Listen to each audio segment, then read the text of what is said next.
fact that we would speak about the preservation of the Quran. I don't know if everybody's aware, but Jay has been extremely busy, so I'm very grateful for him to speak to me today. And what has happened basically within the last 2 weeks to a month within Islamic academia as a result of 2 statements or interviews that have been given by 2 top Muslim scholars and apologists. So I'm going to allow Jay, because my pronunciation is awful, to basically walk us through baby steps. And I'm going to ask there is no such thing as a stupid question, but I'll be there with them anyway. So Jay, over to you. Well, thanks, Kay. And listen, one of my best friends is right here. He doesn't know what's happened. He's just watching. So I'm going to explain it to him, and I'm going to explain to all of you who are watching there on the internet. So let me just explain, especially in the last 3 weeks. So we're talking from May 19th. On the 19th of May, one of the world's leading scholars, Dr. Shabir Ali, considered to be by most probably their best debater. A good friend of mine, we've debated 6 times in the past. So we know each other well. The last time we debated was in 2014. Made a video for Ramadan, or during Ramadan, which he does every year at Ramadan. And on that video, it's just not a very long video, he made the statement that, yes, we do have a problem with the preservation of the Quran. There are differences in the Arabic Quran. Now, immediately you can see this is going to cause problems and ripples all over the Muslim world, because you don't make that kind of statement. But he lives in Toronto. He is a Westerner. He has his doctorate from Toronto University, and he is talking as an academic. As an academic, this is nothing new. This is not surprising. But to get on YouTube and make this kind of pronouncement was surprising. Now, what he did do, he quickly backed that up by saying, however, all of these differences, these qira'at are the readings. When you look at an Arabic phrase, if you look at it in Arabic, there's just the skeletal text. You have, I don't want to say 28, because no, you have about 22 letters that require dots.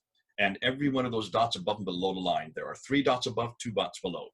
If you have 1 dot above, it's a na. 2 dots above, it's a ta. 3 dots above, it's a tha. 1 dot below, it's a ba. 2 dots below, it's a ya. Can you see? If you don't have the dots, you could be 5 different letters. You don't know what you're looking at. So they had to put the dots in there. But those dots were only introduced into the Arabic around the early 8th century, late 8th century. Were only canonized really the late 8th century, early 9th century. Remember, the Quran supposedly was created in the mid 7th century. So we're talking about 100 to 200 years later, they finally were able to read what they were looking at. So these, because the dots could be put in so many different fashions, there were many students and there were teachers, and there were 10 major teachers called readers who had each of them 2 narrators. So we're talking about 30 different individuals who then put these dots in different variations, and each one of their final corpuses was known as a qira'at, a whole derivation. Now, our good colleague, Kay, you know her, I know her really well, Hatun Tash has gone around the world and has collected 37, not even the 30, but 37. She's found another 7. We probably will find even more. Some say there may be as many as 95 out there. But certainly, she has 37 there in London that she has been able to collect. When she has just looked at 23 of them, now she's not doing this. She doesn't speak Arabic. She doesn't read Arabic. She has an entire team of Arabists all over the world who are helping her out. They don't want to go public. They won't put their face on the camera. Hatun does, because she owns these books. She owns these Arabic derivations. And looking at 23 of them, they have been able to find 93,000 differences. Wow. Can you see the dilemma? So when Shabir Ali said this on May 19th, that yes, he had to admit to it, because this has now been discovered. This has been known for 1,000 years. This is nothing new. The academics have known this for 1,000 years. The scholars of Islam have always known this. They've known this since the 10th century. We're in the 21st century now. So this should not be a surprise to Muslims. But that's academia. I mean, you've heard this before, haven't you, Kay? Yeah. Okay, and you heard it from us. So that was on the May 19th. But what he did, and this is what he was very careful of, he said, when you look at all these, now he only said a few.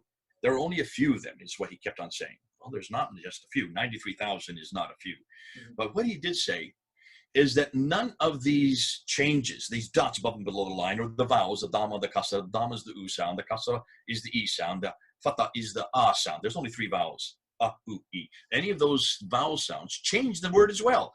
But he said none of these, the dots or the vowels, change any doctrine, change any belief, change any practice. Those are the 3 things. He kept reminding the audience. So what? So there's difference. But they all say the same thing. Nothing has been changed. Well, then I got on the really got up there and really confronted him on this. And I just gave 7 examples of where they do change the meaning. They do change the word. And in case one of them, chapter 98, verse 3, they changed the theology. Now, that was 2 weeks ago. Last week, then, was where everything got blown over. Because this very problem we introduced in 2016 when I was there at Speaker's Corner with Hatun. Hatun and I, at that time, Hatun only had 26 of these Qurans. Only. And she held them up. You've seen the video. You've seen the video as well. 26 we held up. Huge outcry by the Muslims that were there. One of those who was in the crowd was named Muhammad Hijab. Muhammad Hijab, since then, has become a celebrity in YouTube. He has a following of 227,000 that get his YouTubes every day, his videos every day. Subscribers, that's a huge number. He is a kingpin. He's at Speaker's Corner almost every Sunday. I was engaging with him for the last 3 years that I was there. He and I have had debates. In fact, when he and I debate, he can just stand on the ground, and he's 6'8", so his head's right next to mine, and I'm on the ladder. Nonetheless, he was in this crowd when we introduced those 26 videos. And I just put this up last week. You'll see them go up on Fander Films. You'll see that video I put up again. Already 50,000 people have watched it since just last week. Because this happened 4 years ago. Yeah. Come 4 years on to last week, to June 8th. June 8th, he asked Yasser Qadhi. So who is Yasser Qadhi? Dr. Yasser Qadhi, or Sheikh Yasser Qadhi, is probably considered here in America to be and most people would agree with this, that he is the most respected academic, Muslim academic living in the United States. He lives in Houston. He has his PhD from Yale University. And that was done 25 years ago. And he is all over the internet. He has his own channel. I think he has 336,000 subscribers on his own channel. So this is no floozy, but he is not a populist like Muhammad Hijab. We're talking about 2 different kinds of Muslims. Yasser Qadhi represents the academic side. So does Shabir Ali. On this side, the populists, these are the Muhammad Hijabs, these are the Adnan Rashids, these are the Mansour Ahmads, these are the Ahmad Didats, these are the Zakir Naiks. These are all the big names over here who have hundreds of thousands, millions of followers all over the world. They are the populist side of Islam. They represent 1.8 billion Muslims. On this side, the academics are all here in the United States. Yasser Qadhi is in Houston. Shabir Ali is in Toronto. Well, it's not the United States, but North America. And they represent, I would suggest, just 1% of all Muslims. They're here for a reason, and they cannot say what they say outside. Well, they can, they do, and they are on the internet. They are loved in places like Europe, and they're loved in places like Australia and United States, and in many parts of Asia, but they're not loved necessarily in the Muslim world, because what they're saying is undermining what the guys and gals on this side are saying. And that's what happened last Monday. Last Monday, Muhammad Hijab, speaking for the populace, the orthodoxy of Islam, the radical, I would say, foundation of Islam on this side, was having an interview, an hour and 45-minute interview to this man on this side. Yeah. And most of the interview was a tussle back and forth. Now, most of you haven't seen that interview. Don't worry about it, because it's not really important until you get to 1 hour and 20 minutes. When you get to 1 hour and 21 minutes, everything blows open. Because he then turns to Yasser Qadhi, and he says to Yasser Qadhi, what happened to you in Yale? What was this crisis you went through in Yale 25 years ago? Now, Yasser Qadhi did not want to talk about it. You can go up and see. He was trying to say, this is nothing for us. How can I answer this in a 20 minutes interview? How can I talk? In fact, he said, earlier he had talked about, because this had been made public a number of weeks ago by one of, I think Hijab, I'm getting from what they said in the interview, one of his group there in London. They had gone public. And remember, Muhammad Hijab has lots of converts, and these converts all tend to be Europeans, and these convert Europeans are very radical, so radical that they are asking the very same questions which are normal to ask when you're a new convert. And he did not want them to be asking this. And he kept on saying, this is not something you should do in the open. This is not something that anybody who doesn't know much about Islam should be asking. This is for us, the ulama, to discuss. And we have been discussing this for 1,000 years. Al-Jazari, he referred to Al-Jazari. You remember, Al-Jazari died in 1429. We're talking about the 15th century that he died. He spent 30 years on just this question of Qira'at, and nobody really respects him for what he came out. He's written 90 books on this in the 15th century, and even today, people don't respect what he has said. So how can I, basically what Yasir Qadhi was saying, how can I come up in 20 minutes and answer this question? I can't answer this question. Yes, it was a crisis for me. So Hijab said, well, how do you resolve that crisis? He said, well, I just fell back on everything I had known. I just knew that the Quran is the word of God. And it was amazing to hear him say this. He just kind of went into a mantra. You know what a mantra is? It's just something you memorize. It's your little high. Neuro-linguistic programming. It's just a comfort phrase that can lull your, I think he was feeling stressed at that point because he was definitely on the spot. I would imagine that he did not want to talk about this, not on camera, and he did not want to talk about a crisis he had 25 years ago that he still can't answer 25 years later. 25 years later, and he cannot answer a simple question. What about these qira'at? What about these different readings? How are you going to do it? So finally, Muhammad Hijab puts his hand down and says, here's a blank piece of paper. What are you going to write on this paper? Tell me, which one? Is it going to be the same Quran? Is it going to be the same Quran as back there at the time of Uthman? Is it going to be the Hafs? Is it going to be the Warsh? Is it going to be the Al-Duri? Which one are you going to write? He wouldn't answer. God, he could not answer.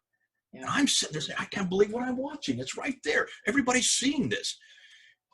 Finally, Yasir Qadhi says, listen, this is the most difficult question that any Muslim scholar can answer. That's why I had this crisis back there. How did he solve that crisis? The Quran is the word of God. The Quran is perfect. The Quran has never changed. This mantra, almost basically, you can see the cognitive dissonance as he was just going into this mantra. And I'm just sitting there saying, I can't believe he's showing us how they answered it. For 1,000 years, this is how they answered it. They didn't. They never answered it. All they could do was fall back onto this mantra, which they had memorized. And they had been passing down from generation to generation for now 1,000 years. This the is the red same line. That's it, a line that they won't cross. cross. Talk about the red line. Oh, I love that. You picked that up, didn't you, Kate? Yeah. So he says, we have a red line in Islam, which we don't go beyond. We do not go beyond this red line. But the Western academics, they don't have a red line. They can ask any question they want. And that's what caused the crisis back there 25 years ago when he was at Yale University. And then he turned to Hijab and says, you in the East, and now he's talking about the West versus the East. Did you notice he made that distinction? You in the East over here, you in the East, you don't have to worry about these type of questions. We in the West have to worry about these kind of questions because we cannot walk away from this because we have colleagues who do not stop at that red line. We Muslims, we stop at that red line. We don't ask these type of questions. And I'm sitting there and thinking, my goodness, as a Christian, can you imagine us having a red line like that? Well, are there any your salvation with fear and trembling? It doesn't say anything about a red line. There's nothing. There's no question that you can't ask. In fact, we are the ones that encourage asking. Why do you think we have historical criticism today? Historical criticism was created on the Bible. Biblical criticism is what created historical criticism. Redacted criticism, source criticism, all these criticisms came out of the biblical criticism that started in the 1800s. It was Christians that asked it. Wellhausen, look at them. They were all Christians. Islam has never asked these questions. And we were watching this happen just a week ago. This is what was fascinating as I watched this. These 25 minutes that he was interviewing him. Finally, Hijab was frustrated. You can see he was frustrated. He says, I'm going to ask you again. Here is this blank piece of paper. Tell me what you're going to write on that blank piece of paper. Which of these qira'at? Because we have been saying since time immemorial for 1,400 years, there's only one Quran. And the Quran does not change. It is preserved because the Quran makes that claim in chapter 15, verse 9 of the Quran. The Quran makes the claim that it's eternal in chapter 85, verse 22. It's in the Quran itself. They have to obey what the Quran says. You can't criticize this because the Quran itself makes this claim.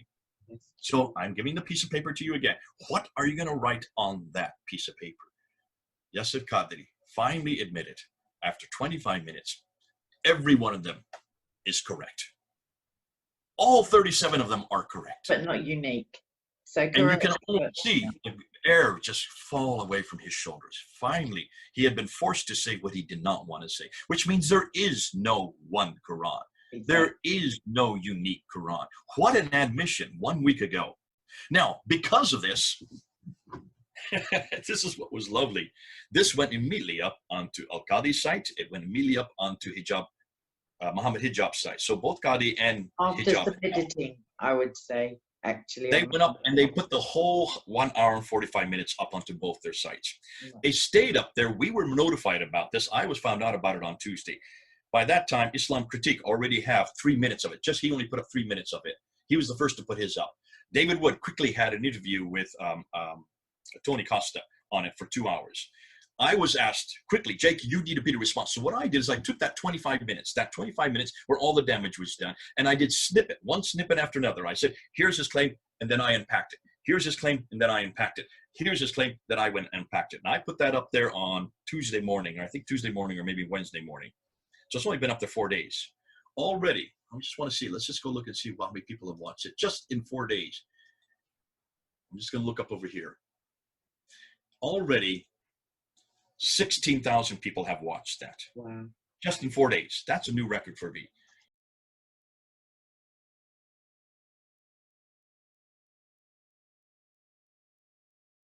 6 minutes long. I've just gone and unpacked each thing he said. Now, because of that, that got all to all the Muslim quarters. And what was fascinating is what then happened on Saturday, yesterday. Yesterday, Al-Fadi, myself, and Hatun. See, the Hatun is one that blew this all open back in 2016. We wanted her especially just to honor her and say, listen, look what you have done. Look what you have created. This is terrific. I mean, you give credit to Hatun. She is the one that saw the problems. She was the one that had the tenacity. She was the one that went and collected all these Qurans. She was the one that went public with them. She was the one that would go from mosque to mosque to mosque. She's been in 400 mosques now, taking these Qurans with her and just showing them to the imams.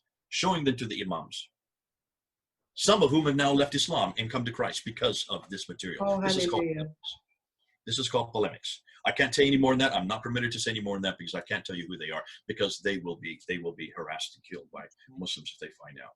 But this was done in 2016. We're 4 years later. Now what has happened? While we were online yesterday, we were only on for 1 hour unpacking this, the three of us. While that was happening, we were told that Muhammad Hijab had now censored that 25 minutes out of his I couldn't believe it. I'm sure it's a coincidence. Yeah. Go up to Muhammad Hijab's site, just write in YouTube Muhammad Hijab, look and see what he's done. He has censored it. Yes. He has taken out the last 29 minutes. Just stopped it there before this question was asked. Yeah. You can't do that today in the 21st century. Don't people realize that that's admitting fault? But he is getting such a backlash against it, and all from people on the right. He has kept his up there. He's not averse, though, as we know from Christian Prince, etc., to just a little bit of manipulation of videos and audio. So I think it shows. Hey, this is when everybody's talking about it, when you have hundreds of thousands of people who are referring to it, to actually do something at that stage, to almost a week later or 5 days later. But Yasser Qadhi is over here. Remember, I'm talking about the two different camps. The populace, how do they deal with this kind of criticism? Well, they either kill you, or they harass you, or they burn the material, or, as you saw in Cairo in 1924, they sink it into the Nile. Now, in the 21st century, they just censor it. Can you see? Whenever Muslims on this side, this is the populist side, this is the majority of Muslims, whenever they come up against something against their Quran, they try to shut you down. Yeah. And that's what this side has done for 1400 years. Yasser Qadhi doesn't live in that world. He lives in our world. He has been brought up here in Houston. He has been brought up on the Western traditions and of academia. He is an academic. That's why he struggled so much last Monday. I felt sorry for him, but bless his honesty. He has yet to censor that. He is getting hammered. So what happened? On Friday, Adnan Rashid. Now, you all know who Adnan Rashid is. He's a good friend of mine. I've debated him 4 times, many times there at Speaker's Corner. Kay, you have tackled with him in the last few weeks. You know him personally. You know that he is from Pakistan. He is also a big player. I don't know how many tens of thousands or hundreds of thousands he has on his YouTube site, but he's one of the biggest ones out there. He decided to do an interview with Hussein. They did an interview, I think it was Friday. And on that interview, bless Adnan Rashid, he just threw Qadhi under the bus, And he didn't get upset with hijab. He got upset with Qadhi. Why did Qadhi mention these things? Why did Qadhi just not simply hold out the Birmingham folios? that were Well, discovered a in couple of 2000. questions about Adnan's video. I'm going to insert them, and then you can come along to them. One of them, he asserts that both the ink and the parchment or paper was carbon dated. I'd like your thoughts on that because we've discussed that Yeah, privately. there are so many mistakes he made in just those few minutes. He mentioned that the Birmingham folios prove. He said, why didn't he just show this? Because there's no Qur'an. See, Qur'an are only the dots added and the vowelization. That's done in the 8th and 9th century. So the Qur'an is not the most damaging material. This is not even that damaging. When Qadi said this is the most difficult question they've had, no, it's not, Qadi. Wait till you see what we're going to throw at you. This is all from the 8th, 9th, and 10th century, way over here. I don't care about that. I want to know what's happened in the 7th century. I want to know what's happened in the very beginning. I want to know what happened at the time of Uthman in 652. I want to know where that Uthmanic recension is that you're always talking about. Where's the original Quran? And that's what Adnan tried to say. Adnan tried to bring that in. Do you notice? What is the Quran that he claimed was the Uthmanic Quran? The Husayni Quran in Cairo. Right. What an idiot. Wow. Claiming that, and did you notice what he claimed? He said it was from the original, but then he quickly qualified himself. No, it's from the 1st century AH. That means up to 719. Yeah. That this is before 719. Who in the world would ever accept that? 719? Nobody considers this to be even an 8th century Quran. It may be a late 8th century, but many people put this to the 9th century. What's more, it does not belong to the 63, that Islamic Awareness website that he claimed where it's been housed. He said it's in the Islamic Awareness website. Go up on the Islamic Awareness website and see if it's part of the 63 fragments that they have listed there. Not at all. Mm-hmm. And then he claimed that it's 99% finished. Only the Fatiha and parts of Surah al-Baqarah are missing, which is the 1 and 2. Yeah. Fascinating. Making mistake after mistake after mistake, and saying that radiocarbon dating not only dates the parchment, it also dates the ink. Nobody in their right mind would make that kind of statement. Obviously, he doesn't know what he's talking about. So he's made it even better. But see, he's done us a favor, Kate. And I'm not going to say too much more about that because it's all going to be unpacked tomorrow. I'm unpacking that with Hatun, and we need to unpack that tomorrow when we're going to go and look at the Birmingham folio. We're going to look at the Husayni manuscript from Egypt. We've been studying these manuscripts for years now. Listen, I was the one that first brought this up to Shabir Ali's attention back in 2014. So for 6 years, we have been studying it. We know exactly what they contain. We know what verses they contain. We know what's missing. We know what's not missing. We know also the dates for these manuscripts. That we're going to introduce tomorrow, not today, tomorrow.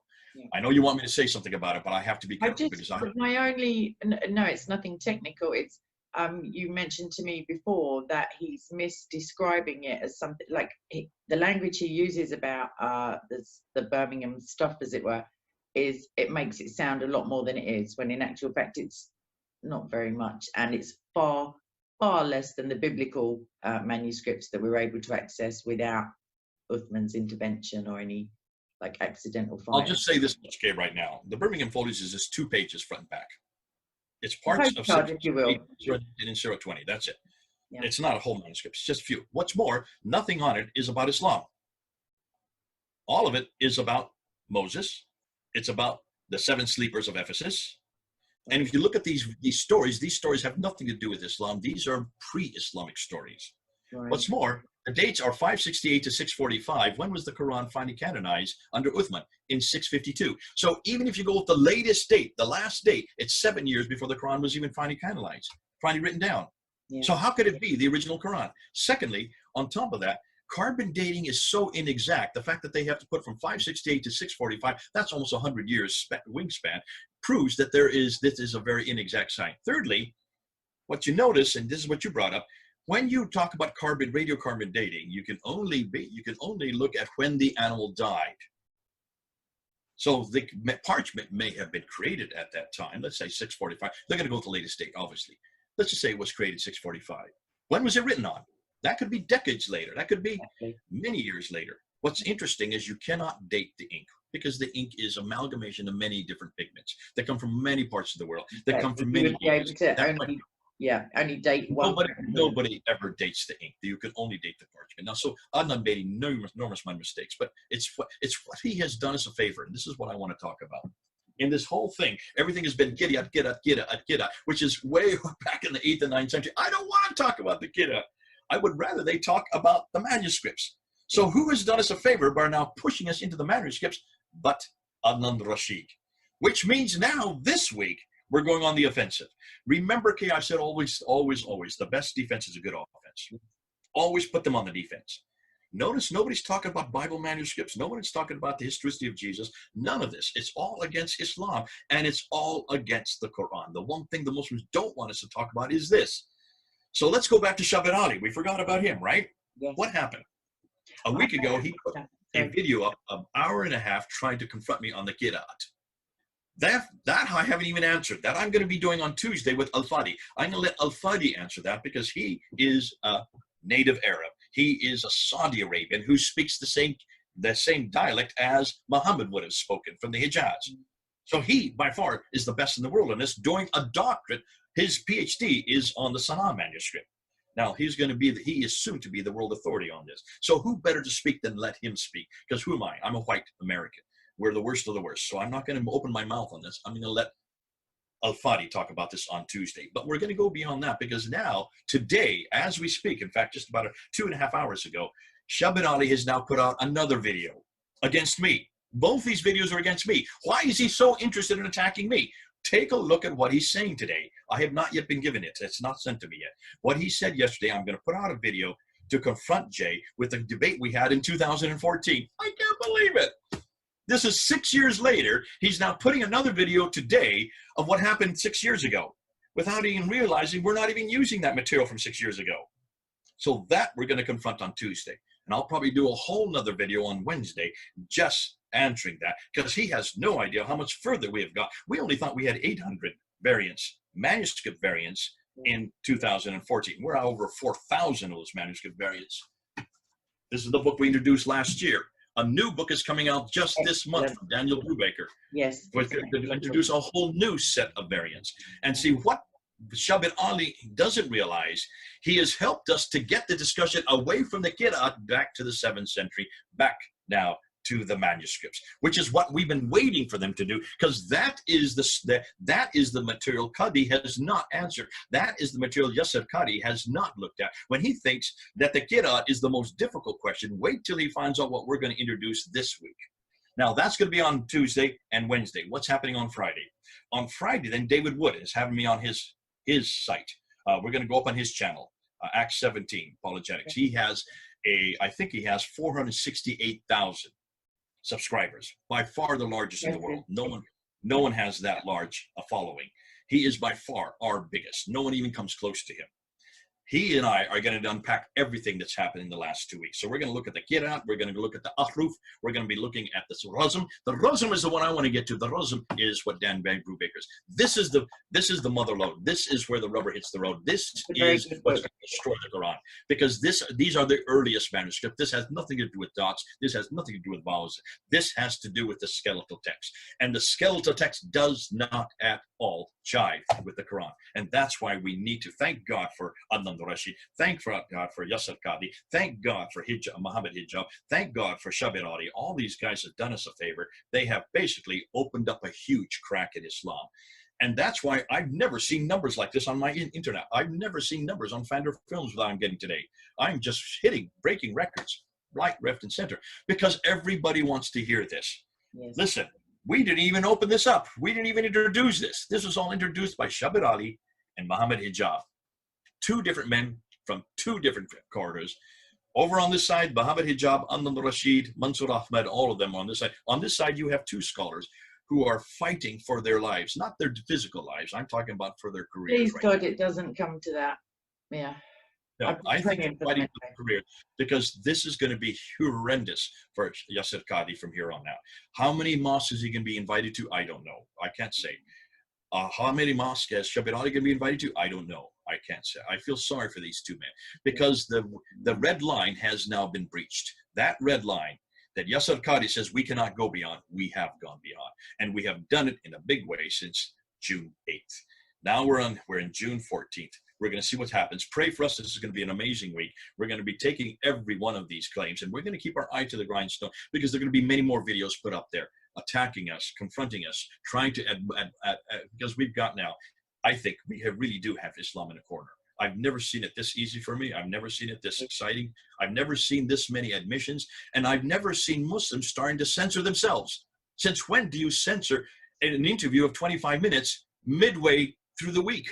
Why do you do that? Unless, of course, you don't have answers. This is going to cause huge disillusionment. I've got a And question. you notice, Sorry. okay, let me finish. You notice what this is all. This is all to do with polemics. Have you noticed everything we're doing in these 2 weeks is polemics? How many Christians have you heard saying polemics don't work? How many Christians have you heard saying, why are you wasting your time on polemics? This is not Christ-like. This is exactly what Christ did. It is biblical. Temple. Sure. This is what Paul did in Laodicea, Cappadocia, Berea, there in Ephesus. This is exactly what he did in Mars Hill.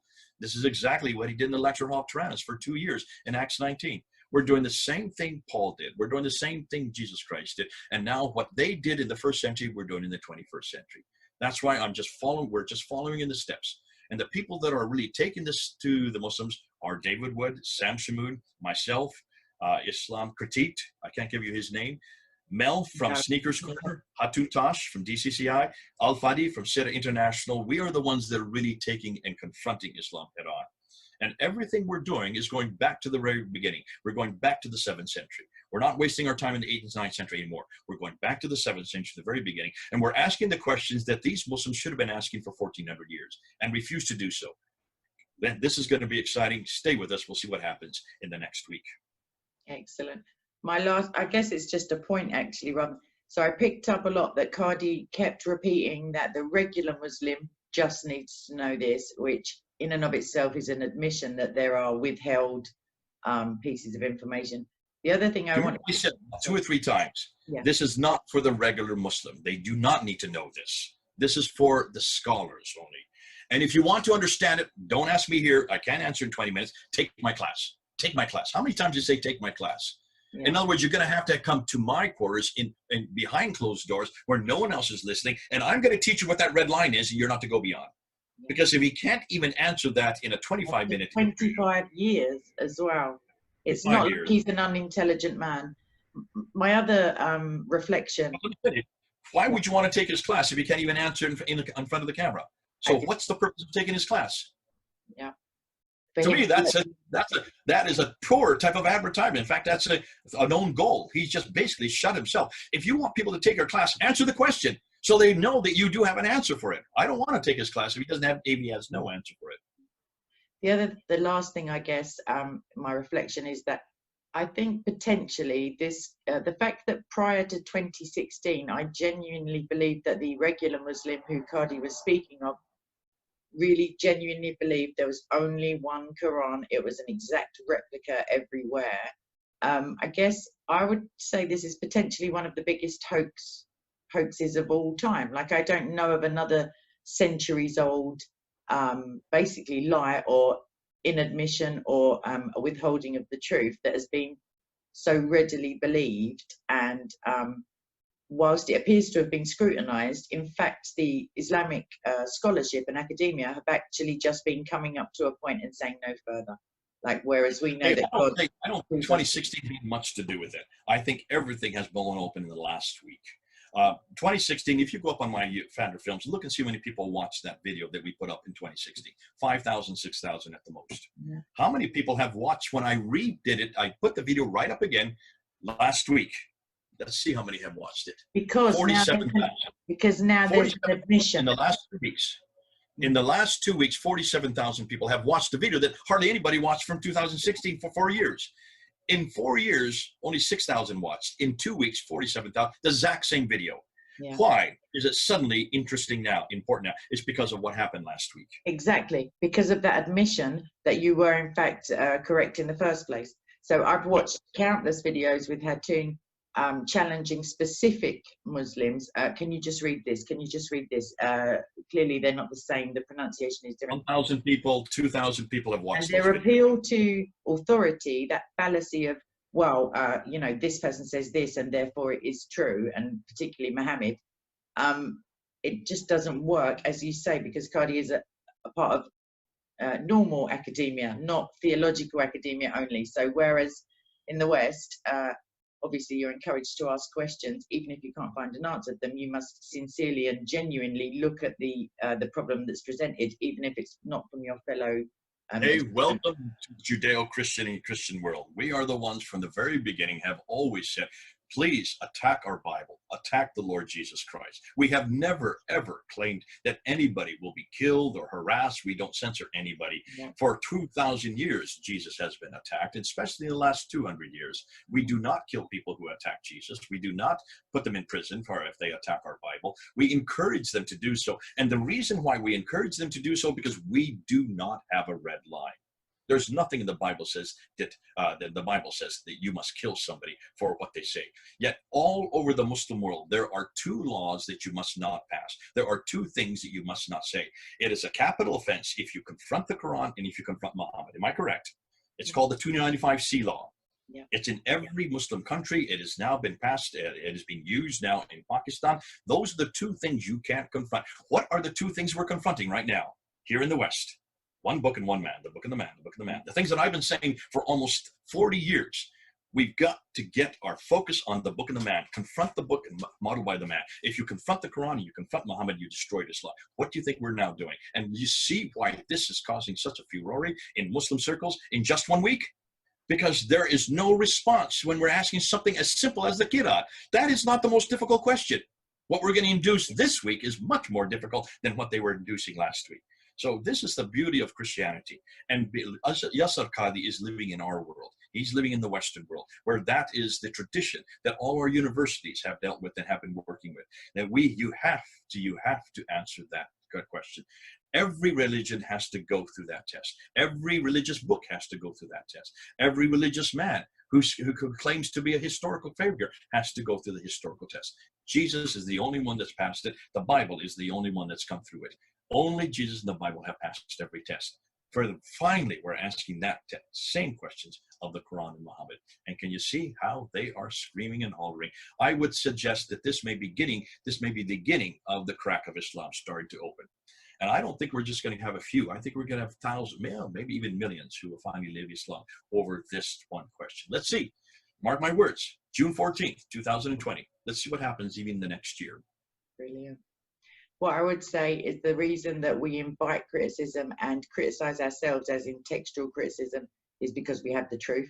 I would just put it as simply as that. The truth cannot be diluted or weakened by examination. It can only become more true. That's not a linguistic. Hammer it as much as you want. You will always remain the truth. Thank you so much. God bless you. And we destroy all false arguments and lofty opinions that set themselves up against the knowledge of the true God. So that is biblical. That is a justification for polemics.